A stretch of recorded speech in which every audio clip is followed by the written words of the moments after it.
Israel Lebanon మధ్య కాల్పుల విరమణ ఒప్పందం కుదిరింది. 10 రోజుల కాల్పుల విరమణకు ఇరు దేశాలు అంగీకరించినట్లు అమెరికా అధ్యక్షుడు డొనాల్డ్ ట్రంప్ ప్రకటించారు.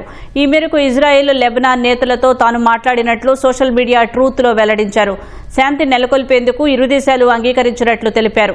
అమెరికా విదేశాంగ మంత్రి మార్కో రూబియో సమక్షంలో ఇరు దేశాల ప్రతినిధులు 34 ఏళ్ల తర్వాత ఈ నెల 14న తొలిసారి వాషింగ్టన్లో సమావేశమైనట్లు ట్రంప్ గుర్తు చేశారు. ఇజ్రాయెల్ లెబనాన్ మధ్య శాశ్వత శాంతి నెలకొనేందుకు ఆయా దేశాలతో కలిసి పనిచేయాలని ఉపాధ్యక్షుడు జేడీ వాన్స్ సహా విదేశాంగ మంత్రి మార్కో రూబియోను ఆదేశించినట్లు తెలిపారు.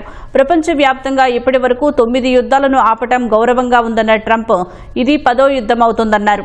ఇజ్రాయెల్ లెబనాన్ మధ్య కాల్పుల విరమణ ఒప్పందం కుదరటంతో అమెరికా ఇరాన్ మధ్య 2వ విడత చర్చలకు ముందడుగు పడనుంది.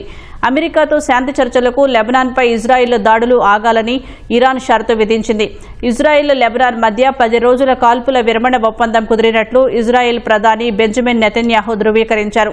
ఈ వారంలో వాషింగ్టన్ వేదికగా ఇరు దేశాల మధ్య ప్రత్యక్ష చర్చలు జరగనున్నట్లు తెలిపారు.